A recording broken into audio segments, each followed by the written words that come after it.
Invest Kerala ആഗോള നിക്ഷേപക ഉച്ചകോടിക്ക് കൊച്ചിയിൽ തുടക്കമായി. ഇന്നും നാളെയുമായി നടക്കുന്ന ഉച്ചകോടിയിൽ വിദേശ രാജ്യങ്ങളിൽ നിന്നുൾപ്പെടെ 3000-ഓളം സംരംഭകരാണ് പങ്കെടുക്കുന്നത്. വ്യവസായ അനുമതികൾ ചുവപ്പുനാടയിൽ കുരുങ്ങില്ലെന്ന് ഉച്ചകോടി ഉദ്ഘാടനം ചെയ്ത് മുഖ്യമന്ത്രി പിണറായി വിജയൻ ഉറപ്പു നൽകി. Kerala, the state which has become a noteworthy example of achieving a high score of in human development indicators, is now taking a leap towards achieving the status of an investment hub. I conclude by telling this distinguished gathering that for making Kerala an investment destination, the government of Kerala shall strain every nerve and leave no stone unturned. We have an end-to-end approach with a holistic perspective to implement our plan, not incrementally but substantially. Vishnu സുരേഷാണ് ചേരുന്നത്. Invest Kerala ഉച്ചകോടിയുടെ വേദിയിൽ നിന്ന് നമുക്കൊപ്പം ചേരുകയാണ്. വിഷ്ണു, വ്യവസായങ്ങൾ തുടങ്ങാൻ അല്ലെങ്കിൽ ഓരോ വ്യവസായത്തിൻ്റെ ഓരോ ഘട്ടങ്ങളിലും സംരംഭകരെ കൂടുതൽ അവരെ സഹായിക്കുന്നതിന് ഈ സംരംഭങ്ങൾ തുടങ്ങുന്നതിനുള്ള ഒരു പ്രശ്നങ്ങളും അത് ചുവപ്പുനാടയിൽ കുടുങ്ങി അങ്ങനെ തീരരുത് എന്നുള്ള ഉറച്ച വിശ്വാസം, കൂടുതൽ സംരംഭങ്ങൾ ഉണ്ടാകണം, അത് തന്നെയാണ് ലക്ഷ്യം. ആ രീതിയിലാണ് ഇപ്പോൾ ചർച്ചകൾ നടക്കുന്നതും അല്ലേ?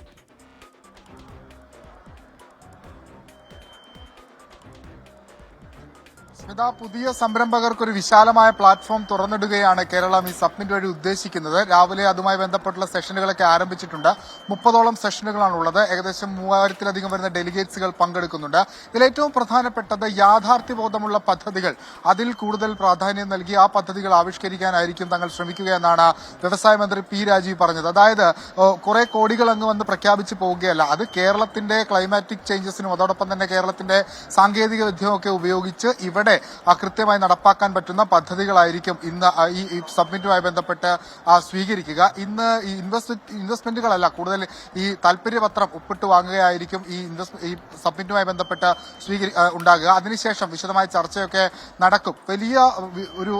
വലിയൊരു സ്വീകാര്യത ഈ സബ്മിറ്റിന് ഇതിനോടകം തന്നെ ലഭിച്ചിട്ടുണ്ട്. 26 വിദേശ രാജ്യങ്ങളിൽ നിന്നുള്ള ഡെലിഗേറ്റ്സുകൾ എത്തിയിട്ടുണ്ട്. അവരുടെ സാങ്കേതിക വിദ്യയും നമ്മുടെ സാങ്കേതിക വിദ്യയും ഒക്കെ ക്ലബ്ബ് ചെയ്തുകൊണ്ടുള്ള ഒരുപാട് ബിസിനസ്സുകൾ കേരളത്തിൽ ഇനി ഉണ്ടാകും എന്നാണ് നമ്മൾ മനസ്സിലാക്കുന്നത്. ഒപ്പം മറ്റൊരു പ്രധാനപ്പെട്ട കാര്യമുള്ളത്, ഇതിന് ഭരണ പ്രതിപക്ഷ വ്യത്യാസമില്ലാതെ എല്ലാവരും ഈ സബ്മിറ്റിനെ സ്വീകരിക്കുന്നു എന്നുള്ളതാണ്. ഇന്ന് പ്രതിപക്ഷ നേതാവ് വി ഡി സതീശൻ അടക്കമുള്ള ആളുകൾ ഈ പരിപാടിയിൽ പങ്കെടുക്കുന്നതിന് വേണ്ടി എത്തി. അദ്ദേഹം പറഞ്ഞത് വികസനത്തിന്റെ കാര്യത്തിൽ കേരളത്തിൽ ഭരണ പ്രതിപക്ഷ വ്യത്യാസമില്ല, ഞങ്ങൾ ഒപ്പമുണ്ട് എന്നൊരു സന്ദേശമാണ്. അത് വളരെ പോസിറ്റീവായ ഒരു സൈനാണ്. സാധാരണഗതിയിൽ കഴിഞ്ഞ ദിവസങ്ങളിലൊക്കെ കേരളത്തിലെ നിക്ഷേപവുമായി ബന്ധപ്പെട്ടും ഈ വ്യവസായവുമായി ബന്ധപ്പെട്ടും ഒക്കെ ചില തർക്കങ്ങളൊക്കെ ഭരണ പ്രതിപക്ഷങ്ങൾ തമ്മിൽ നിന്നിരുന്നെങ്കിൽ ഇന്നത്തെ ദിവസം ഇത് കേരളത്തിന്റെ ഒരു പരിപാടിയാണ്, കേരളത്തിന്റെ മുന്നോട്ടുള്ള പോക്കിന് ഒരു ചരിത്രമാകുന്ന പരിപാടിയാണെന്നൊക്കെ പ്രതിപക്ഷം ഉൾക്കൊള്ളുന്നുണ്ട്. അവരത് ഏറ്റെടുത്ത് അവരും ഈ പരിപാടിയുടെ ഭാഗമാകുന്നു. അങ്ങനെ കേരളത്തിന്റെ വ്യവസായ വളർച്ചയ്ക്കും അതോടൊപ്പം തന്നെ സമ്പൂർണ്ണ വികസനത്തിനുമെല്ലാം ഒരു ചരിത്രമാകുന്ന ഉച്ചകോടിയാണ് ഇന്ന് കൊച്ചിയിൽ പുരോഗമിക്കുന്നത്. അത് നാളെ വൈകിട്ടോടുകൂടിയാണ് അവസാനിക്കുക. ഏകദേശം നമ്മൾ പ്രതീക്ഷിക്കുന്നത് ഒരു വലിയ ഇൻവെസ്റ്റ്മെന്റ് നമ്മൾ സമീപകാലത്ത് കേരളത്തിൽ കണ്ടിട്ടുള്ള വെച്ചൊരു കൂട്ടം ആളുകളുടെ ഒരു വലിയ ഇൻവെസ്റ്റ്മെന്റ് കേരളത്തിൽ ഉണ്ടാകും. അത് ഒരുപക്ഷെ കേരളത്തിന്റെ വ്യവസായ മേഖലയ്ക്ക് മാത്രമല്ല മറ്റിടങ്ങളിലും ഇൻഫ്രാസ്ട്രക്ചർ അടക്കമുള്ള മേഖലകളിലേക്കും ഗുണം ചെയ്യുമെന്നാണ് ഇതിന്റെ ഒരു ആകത്തുകയുള്ള വിലയിരുത്തൽ. മുഖ്യമന്ത്രി അടക്കമുള്ള ആളുകൾ ഇവിടെ ഉണ്ട്, ചീഫ് സെക്രട്ടറിമാരടക്കമുള്ള ആളുകളൊക്കെ ഉണ്ട് ഏകോപിക്കാൻ. അങ്ങനെ പരിപാടി സക്സസ് ആയി തന്നെ മുന്നോട്ട് പോകുന്നുണ്ട്. സ്മിത, ശരി. വിഷ്ണു സുരേഷാണ് വിവരങ്ങളുമായി നമുക്കൊപ്പം ചേർന്നത്. അപ്പോൾ അതൊരു നല്ല കാര്യമാണല്ലോ, ഒരു നല്ല കാഴ്ച. പ്രവിത പറഞ്ഞ പോലെ കലോത്സവ വേദിയിൽ നമ്മൾ കണ്ടു പ്രതിപക്ഷവും ഭരണപക്ഷവും ഒരുമിച്ചിരുന്ന കാര്യങ്ങൾ ഡിസ്കസ് ചെയ്യുന്നത്. അപ്പോൾ ഈ വേദിയിലും അങ്ങനെ കാണുന്നു. കാരണം വികസനത്തിൻ്റെ കാര്യത്തിൽ കേരളത്തിലെ സംരംഭങ്ങളൊക്കെ തന്നെ കൂടുതൽ വരണം. നമുക്ക് വിനോദസഞ്ചാര മേഖലയൊക്കെ തന്നെ കൂടുതൽ ഒരുപാട് ഊർജ്ജത്തോടെ മുന്നോട്ട് കൊണ്ടുപോകേണ്ടതുണ്ട്. അപ്പോൾ എല്ലാവരും ഒന്നിച്ച് തന്നെ നിൽക്കുന്നു എന്നുള്ളത് ഒരു നല്ല കാഴ്ച. മറ്റ് നിക്ഷേപങ്ങൾ. യെസ്.